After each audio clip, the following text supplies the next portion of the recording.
bird tells me you're 18, I bet you're thrilled to bits. It wasn't a robin redbreast. It was one of a pair of finches. Oh, that's beautiful. Charlotte, my darling. Happy birthday. Yes, my dear. 18 today. Many happy returns. Thank you. Where's my money? Mummy and Daddy have bought you a very special present. Open it, dear, do. It's a doll's house. I'm 18. I'm not a child anymore.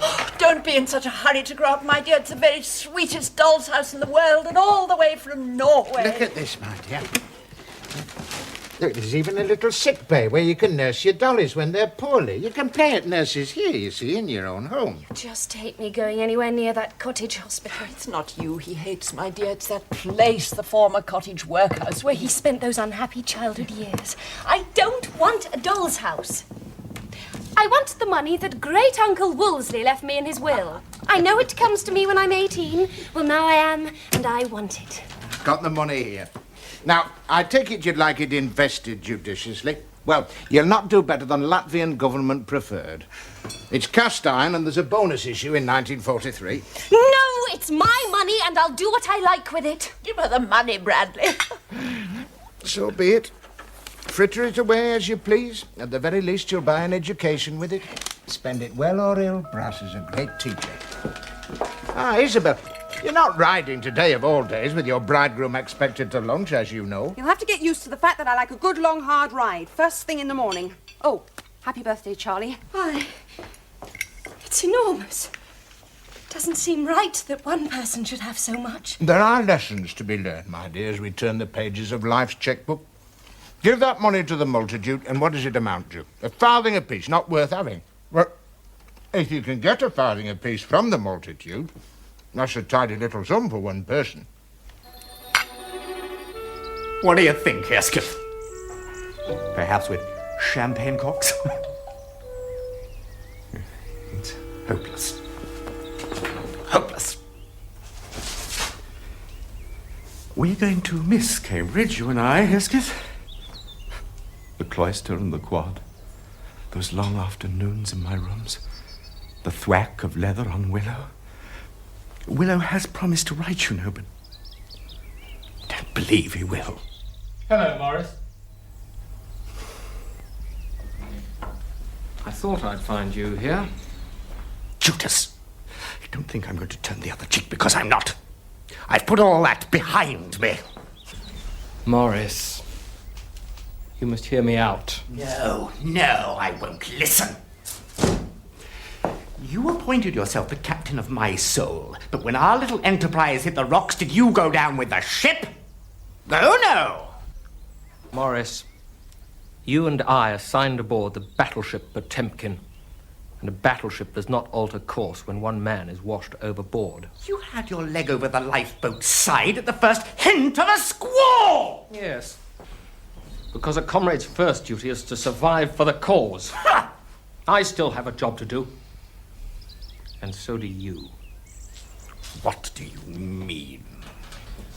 Well, let's just say that I was lunching the other day at an atmospheric little restaurant where the pianist was playing the Blue Danube. Come to the point, Guy. The point, Morris, is that from where I was sitting, I could also see the Blue Danube. Yes, my host was little Yuri Andropov, gauche as ever, dropping rubles all over the floor. But what he had to say concerns you. You mean? Yes. Moscow can still see a role for you. As a mole? Yes, it's still a mole role. But I'm out of the varsity. There's no hope of the Foreign Office now. No, we're already over-moled at the Foreign Office. Too many bumps on that particular lawn as it is. So it's to be MI6. No point. We're so well dug in at MI6, there's no one left to betray. And end up having to shop each other just to keep up a semblance of normality. Well, then surely Moscow will want to use my undoubted talents in the field of the fine arts. No. And to be blunt, we're already fixed up in that department. Well, then what's left? What remains of the establishment to be penetrated? The church. Old boy. It's a new policy. The plan is to capture the commanding heights of the Church of England by the 1980s. You mean they want me to be Archbishop of Canterbury? Well, you'll not be the only runner in the race, Morris, but if we get enough bishops in the field, one of you should end up doing the Lambeth Walk. Yes. I see it now. All of my life has been a preparation for this. The dressing up in my sister's clothes. The little services I used to hold when I buried my pets and even other people's. My growing fondness for the music of the still unbroken voice.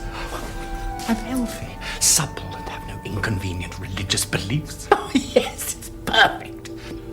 And I look so well in purple. The episcopal puce. A mitre. Now that's what I call a hat. Carnal appetite. George. Aye, they've swollen out of all recognition, Doctor.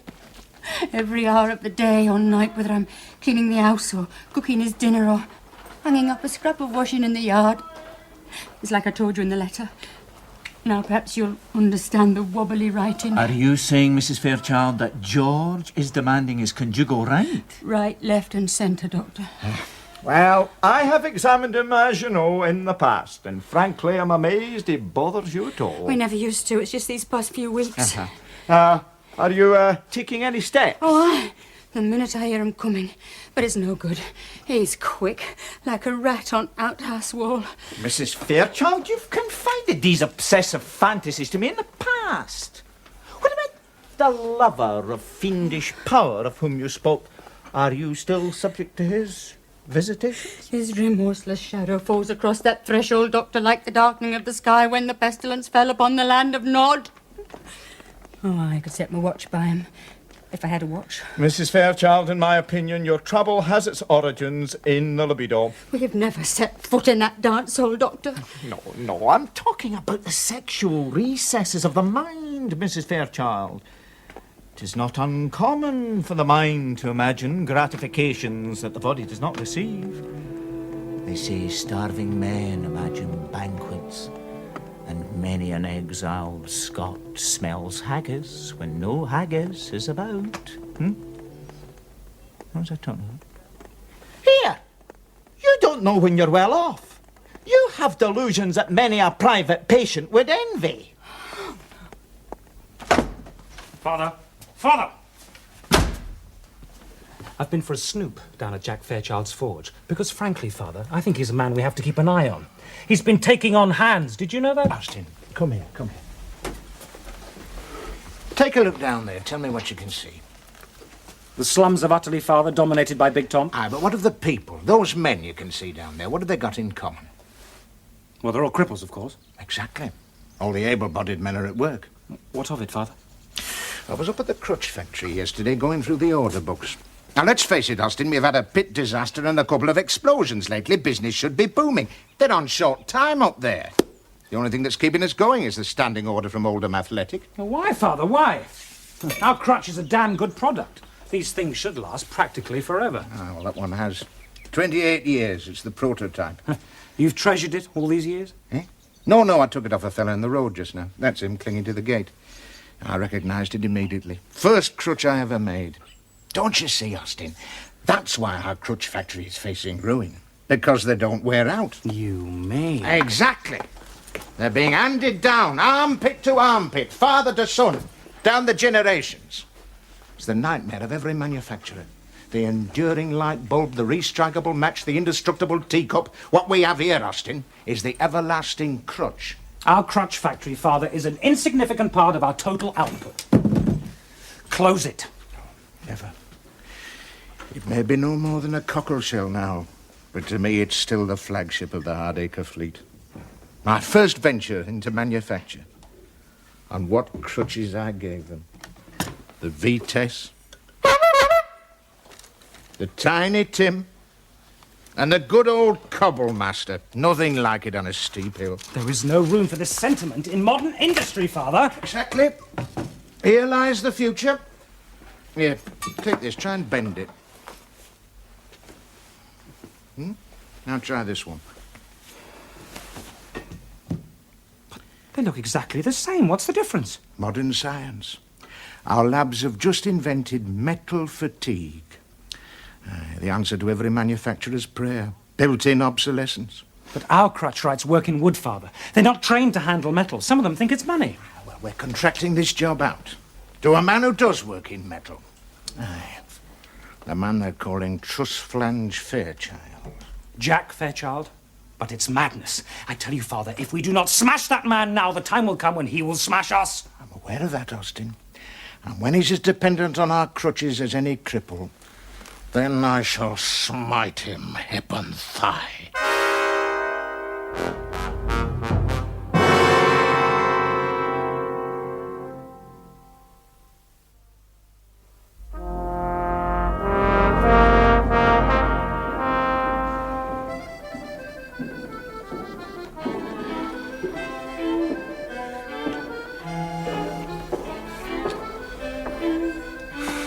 Chips are on the table, ma'am.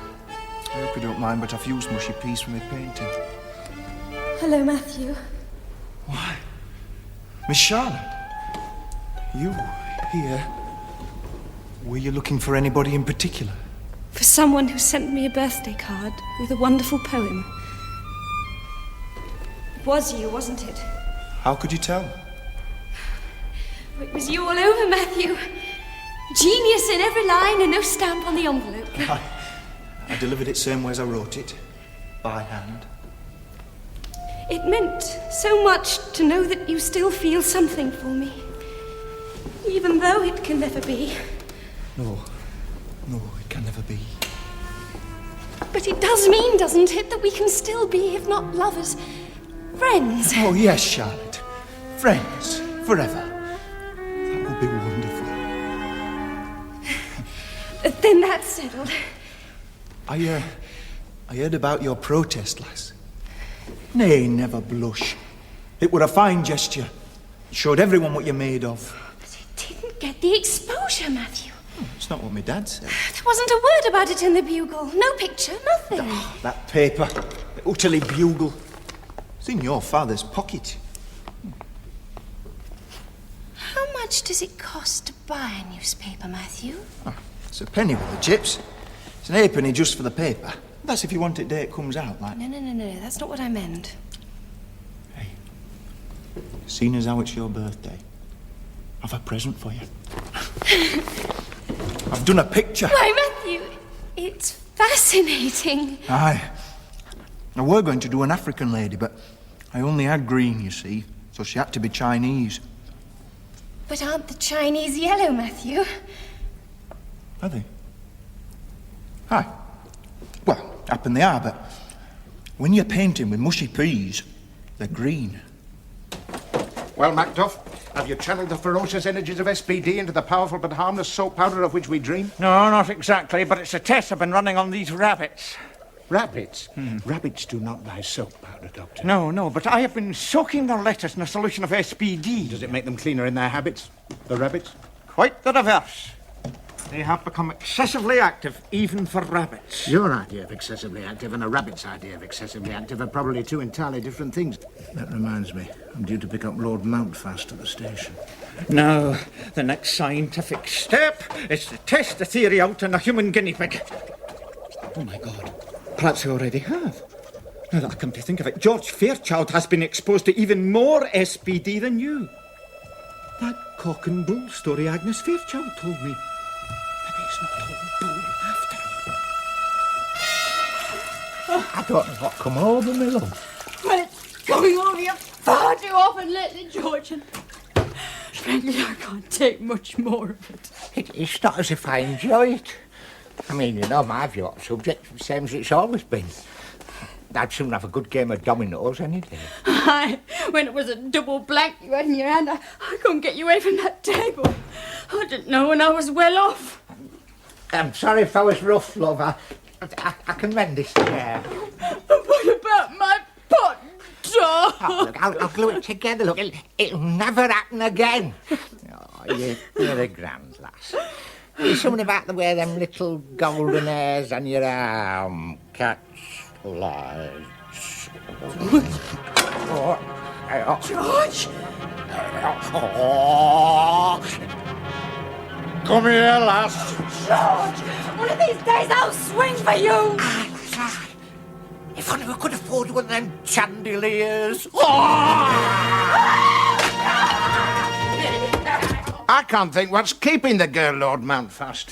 When I mentioned that you were coming to luncheon, she could hardly contain herself. She was that excited that she had to go off horse riding. Did I mention to you that she does ever so much of that? Frequently, Hardacre. Your fiancé stood here champing at the bit. Now go up and get changed. Don't change a thing, my dear. Your accoutrements are most alluring to a sportsman such as myself. Oh, Jocelyn!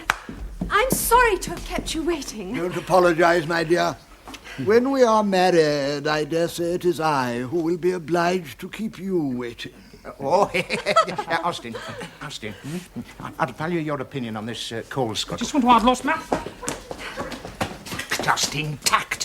When you bring a pair of lovebirds together, you don't stand there rattling the cage. This has been a strange courtship, my dear. Possibly the first conducted almost entirely by hints and rumours. May I say, I've been quite delighted by everything I've heard. And read. Only the other day I was sitting musing in a small private room in the National Sporting Club, reading the back of the door, when my eye fell upon a glowing tribute to your charms. I haven't thanked you yet for sending me those books. I hope you've had time to study them. Well, so far, I've only looked at the pictures. Yes, some of those you may find confusing. The photographer was working under a great deal of pressure and not always in the best of light. Nonetheless, they may have served to stimulate your appetite. Did I hear you say you were hungry, Lord Mountfast? I bet your belly thinks your throat's been cut. Well, we've a grand spread laid out in there. Isabel, take your young man through. Sit her on your right hand, Lord Mountfast. Austin, make sure his lordship gets plenty of that burgundy wine down him. It's good stuff. It's a Soissons Neuf du Pape. Patience! What are you playing at? I'm going to have them bookshelves took out of that toilet. Come on! His lordship's busting for his dinner. Lunch, Bradley. You're always the same. When a peer of the realm is in the offing, the gutter snipe begins to show through the varnish. What's he doing here? It's no good thinking you're going to have your dinner. All right, lunch with us. There's a tripe sandwich for you out in the shed. It's not a shed, Bradley. It's a summer house. Whatever's the matter with you today? Well, I admit I'm not feeling myself. Do you know, as I came up from the station in the car, I could have sworn Lord Mountfast had his hand on my leg. Morris has something to tell you. Well, he can put it on a postcard from Australia. He's not going to Australia. He's going into the church. Him? A vicar? Father, don't you see? Oh, I know I've been wicked. But I can atone through prayer, fasting, suffering, and a life of service to others. Oh, yes, I have a vision. There is another world. Not your world, Father, to which I have pledged allegiance. It's rather smart to have a younger son in the church and wonderfully convenient for family weddings and funerals. You could be proud of me, Father. Well, I wouldn't be content to remain an obscure country parson. Within a few years, I could have my hands on a bishopric. You've thought all this out between you, haven't you? Mummy and a little boy together. Oh, yes. You thought you'd given our son his marching orders. Well, I'm giving him holy orders.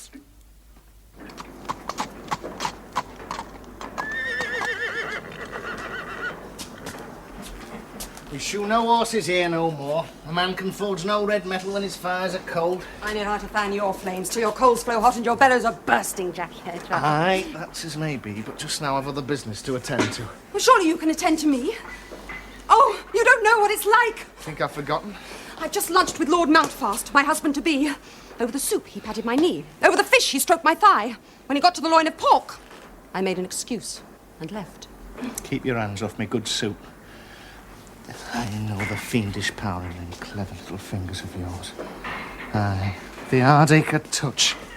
Where are you going, Jack? To the bank at Bishop's Tippings. Aye, they're all falling over themselves now to lend money to Jack Trustflange Fairchild. You're cycling over to Bishop's Tippings? Nay, I'm walking. It is a fair step. Then why the bicycle clips? Ah, you know these money men. They reckon more to you if they think you got your own transport. Aye?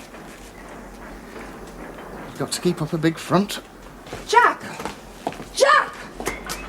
Oh! If he really did have a bike, he needn't have set off for a good hour yet.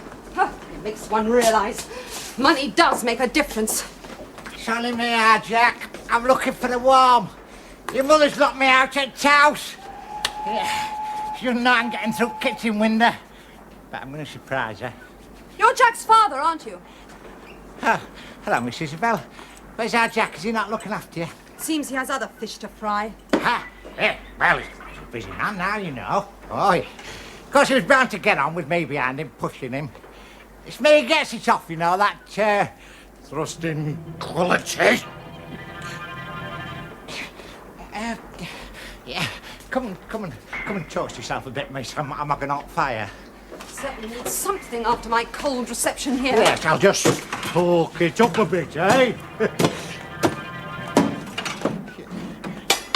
That's a nice bit of twill you've got there.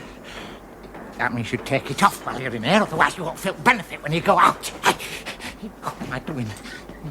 Look at them little downy little hairs on your arm, eh? How dare you! I can't help myself! Oh, it's the Fairchild touch. Have I been a fool to bother with a midship when I can have the old block? Absolutely clear, Mrs. Isabel. What happens in the next few minutes? There's no disrespect intended to your father. So we understand one another. You marry Isabel in the spring. Hardacre International buys your house in Eaton Square and leases it back to you for a peppercorn. My earldom comes through in the birthday honours list. Agreed. But I must counsel you, Hardacre, one whiff of scandal or another fiasco like the royal laying ceremony and the coronet's out of the window. I warn you now. When I'm in the house, I don't intend to be mere lobby fodder. I intend to speak my mind. It'll be the shortest speech in Hansard. You have to be elected first, young man. I wouldn't worry yourself too much about that. The voters in this borough vote the way I tell them to, always have and always will do. The Prime Minister entertained certain qualms about your son's candidacy, which I had to assuage. Qualms? You Hardacres are, in the terms of the gutter press, dealers in death, arms merchants to the world. And the PM stands for friendship between the great nations. Oh, aye. The cautious friendship of well-armed equals. Ah, it's the keynote of Austin's acceptance speech, is that? We welcome peace with open arms. Haven't written my speech yet, Father. Yes, you have, son. Murdoch, that's the editor of our local paper, Lord Mountfast, is on his way up here this afternoon to collect the copy. That'll be him now. Father, I've something to tell you. Upon my soul, another charming little filly in the stable. My youngest daughter. Don't bother us now, dear. This is men's talk. We're expecting the editor of the Bugle. Yes, I know you are. If there's anything you want reporting in the Bugle, tell me. We've no time for girlish prattle now, dear. We're waiting for Murdoch. Mr. Murdoch is on his way to Australia, Father, with money in his pocket. What? Yes, he sold the paper this afternoon. Sold the paper? You mean? Yes, great Uncle Wolseley's legacy has been put to good use. You're looking at the new owner of the Utterly Bugle.